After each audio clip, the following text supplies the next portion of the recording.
You can sort of try to artificially draw borders around your community and isolate it from the rest of the world. But in the digital age we live in, that's just impossible. Yep. There are no small villages anymore, Yeah. especially with cell phones. You don't even need electricity. Yep. It used to be if you didn't have something you could plug devices into, your worldview was circumscribed. But now you don't even need electricity. Yep. So it's really a losing battle, and people have far too much confidence that they can figure out the right way to live on their own, and that the sort of traditional constraints that we used to experience are more obstacles than Mm. assistance. Mm. So you want to break down every barrier you can so that you can make your own world in the way you think it should be. And the presumption that parents have is somehow they'll communicate the values that matter to them to their kids, and their kids will live good lives, admirable lives. So it's arrogant for parents to think that this is something they can do on their own. Mm. Mm. You can't do it on your own. It does take I mean, whether it takes a village, it is a village that makes a people. And if the rest of your village is going in that direction, you will not win the battle Yep. to try to go in some other direction. You will lose. Yep. And nowadays, the village is the world. Yep. And also fiercely competitive world. So, That too. in Singapore, there is this word called kiasu parents. So kiasu meaning people who are afraid to lose out. So Yeah. so overly competitive parents. So when you actually pit yourself against the other parents, you don't see yourself as a community, but you see yourself as a competition. Yeah. Yeah. You That's right. But you point out, I think correctly, that some parents even realize this, but they do it in self-defense. Yeah. I'm being an irresponsible. If I don't put my child in a position to be able to do whatever he or she wants, I'm being a bad parent. Yeah. And so I don't want to create that kind of mindset in my kid, but I have to. Mm. Because if I don't, when the time comes to get into university, my kid's friends will get in to the best university and my kid won't. And that'll be my fault. Yeah.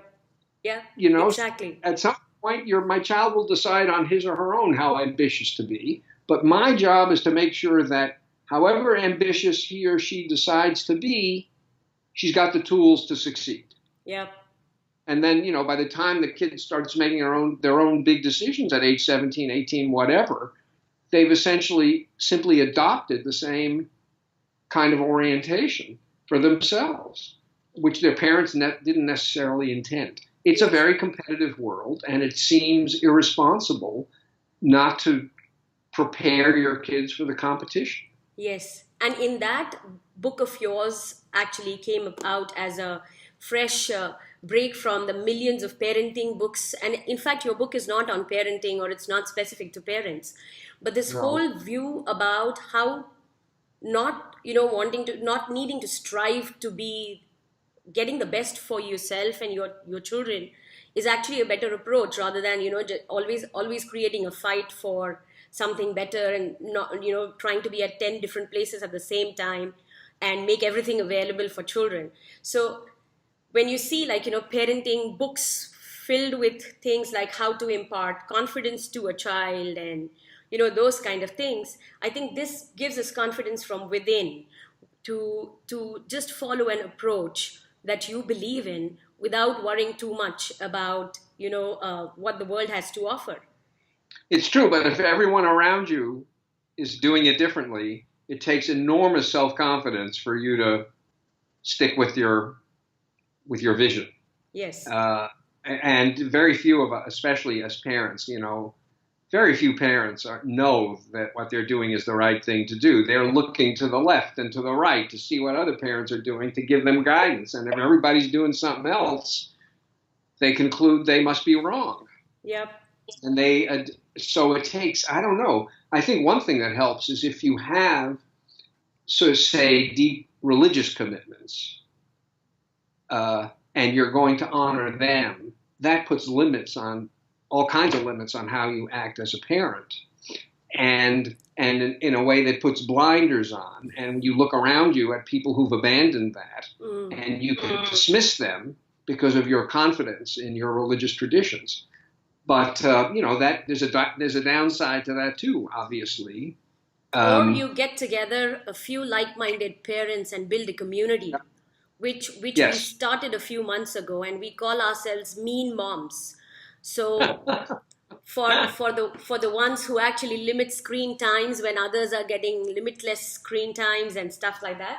But we come together every couple of months to talk about these things, to bond and to be the support system for each other. So that's certainly helping. And we do talk about different books and different research that has been happening around what we think. So not just the values that we grew up with, but the research that supports those kind of values. Well, that's what you need. You need to create a community. But it's a lot of work to create a community and to sustain it. The virtue of entering into some sort of religious tradition is the work is done for you. Yeah. You just have to decide to take the step forward. But all the structures are in place. And what you're supposed to do is clearly laid out. When you create what you're describing, who's going to keep that community together? Only the people in it. And, you have to make a living. You have to raise your own children. Eventually, you run out of energy, and the community sort of disintegrates. So it's very demanding to build your own community instead of simply embracing one that already exists. Yep. So I don't envy you the challenge but I think that's a smart way to proceed. You support one another, although your kids will still hate you. Yeah. Or love you. They would thank us later. That's what we They hope. will eventually love you, right? When it's too late, they'll tell you how much they appreciate the way you raised them. That's true.